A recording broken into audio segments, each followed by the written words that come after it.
रसूल आदम की शान में गुस्ताखी हुई है, जल्दी जवाब दे।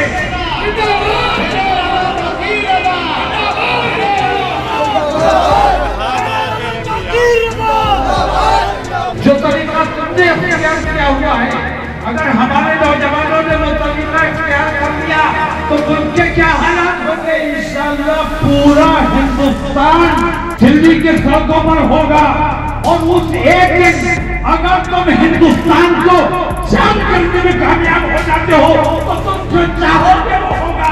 तुम्हारी जो बात होगी वो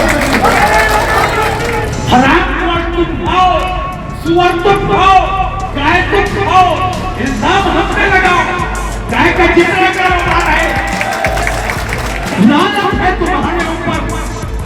अपने आप को हिंदू कहते हो, अगर सच्चा हिंदू होगा तो किसी भी मजहब के रहनुमा के खिलाफ मुझसे जबान से बात नहीं निकलता। अब कोई धरना नहीं दिया जाएगा, अब जवाब दिया जाएगा।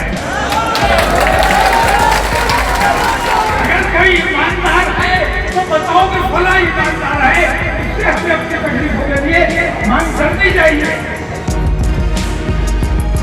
हिंदू समाज से पूछता हूँ, बार बार मैंने सवाल किया है कि ये हिंदू संगठन जो 2 लाख रुपए अपने नौजवानों को देते हैं कि मुसलमान की लड़की ले आओ, मुसलमान की लड़की से शादी कर लो, तुम्हें नौकरी दिलवाई जाएगी।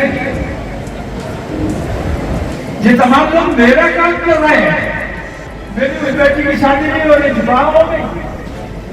लेकिन मैं हिंदू समाज से पूछता हूँ कि ये हिंदूवादी संगठन क्या हिंदू बेटियों का नुकसान नहीं कर रहे हैं?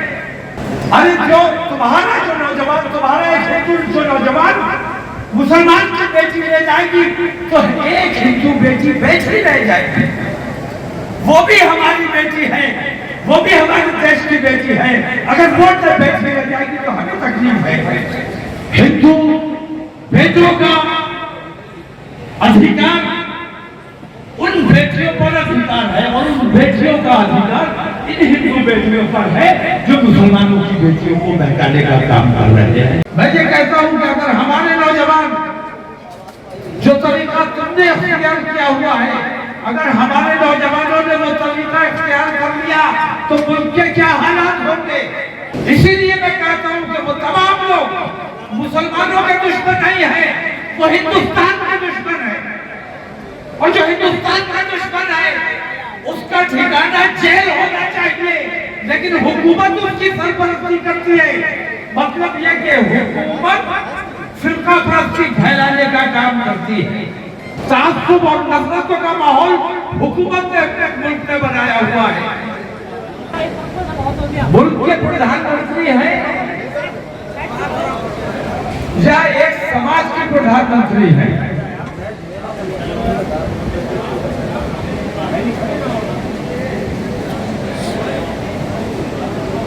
नरेंद्र मोदी ने अपने तरीके से ये साबित किया है कि वो सिर्फ सनातन के प्रधानमंत्री हैं। अब मैं ये कहता हूं कि कभी आदि समाज की बात क्यों नहीं करते, कभी आदिवासियों की बात क्यों नहीं करते? क्या ये हिंदू नहीं है?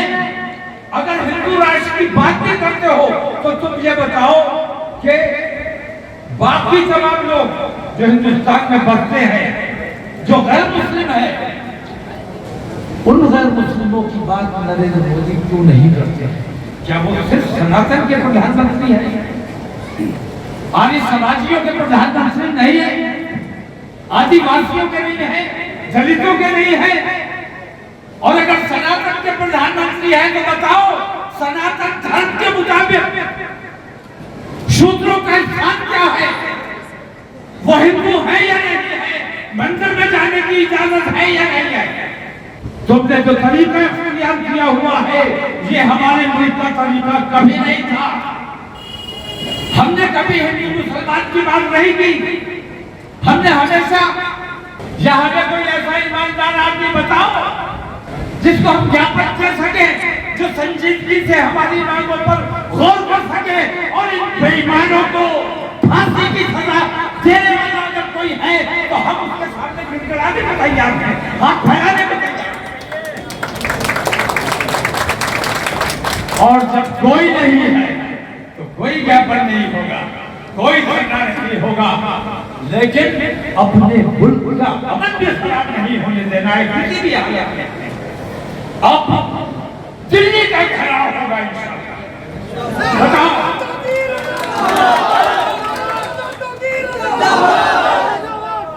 बल्कि इंशाअल्लाह पूरा हिंदुस्तान दिल्ली के सड़कों पर होगा। और उस एक दिन अगर तुम हिंदुस्तान को जाम करने में कामयाब हो जाते हो तो तुम जो चाहोगे वो होगा, तुम्हारी जो मांग होगी वो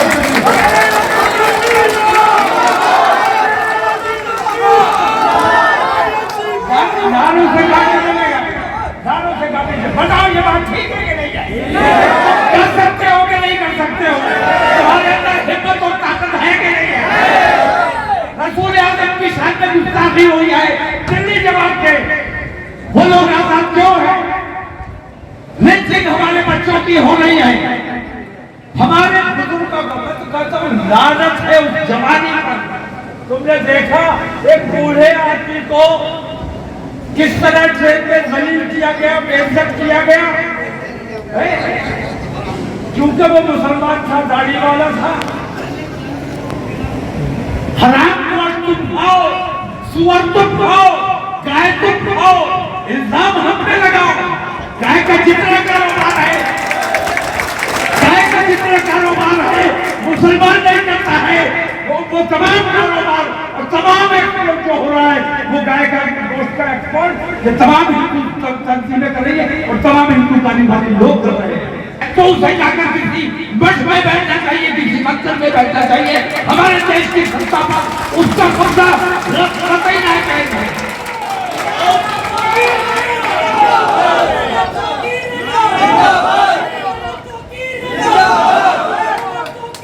मुल्क में जो बेईमानियां हो रही है, नरेंद्र मोदी उन तमाम की सरपरस्ती करने का काम कर रहे हैं।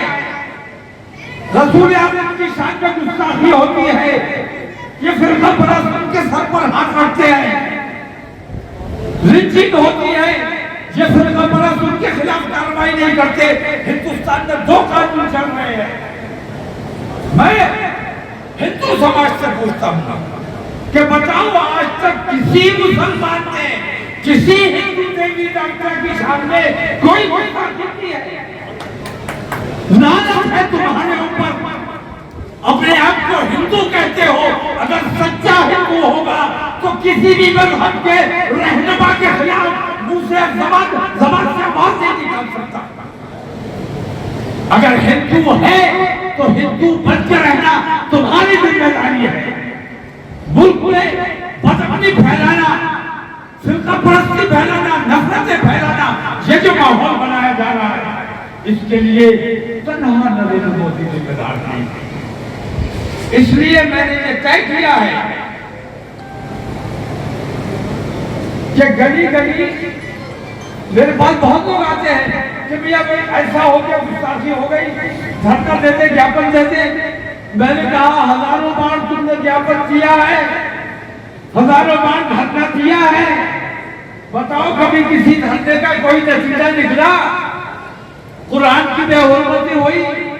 हमने धरना दिया, एहतजाज किया, ज्ञापन दिया, क्या हुआ?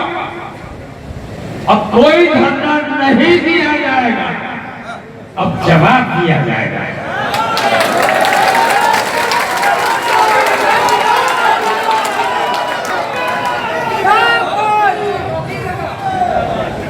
अब धरना नहीं देंगे, क्योंकि धरना किसके सामने दें?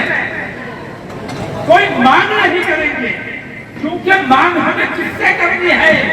अगर कोई ईमानदार है तो बताओ कि फला ईमानदार है, उससे हमें अपनी तकलीफों के लिए मांग करनी चाहिए, उसको ज्ञापन देना चाहिए। क्या प्रधानमंत्री ईमानदार है? राष्ट्रपति को ज्ञापन दे दें? राष्ट्रपति क्या खुद मुख्तार है? सुप्रीम कोर्ट को ज्ञापन दे दें? मैं कहता हूं अदलिया आखिरी हमारी उम्मीद है, हिंदुस्तान की अदलिया हमारी आँख है और आज हम जजत को देखते हैं कि वो फैसला हिंदू और मुसलमान की बुनियाद पर करता है। मैं बदल ऐलान करता हूं कि हिंदुस्तान में 2 कानून चल रहे हैं।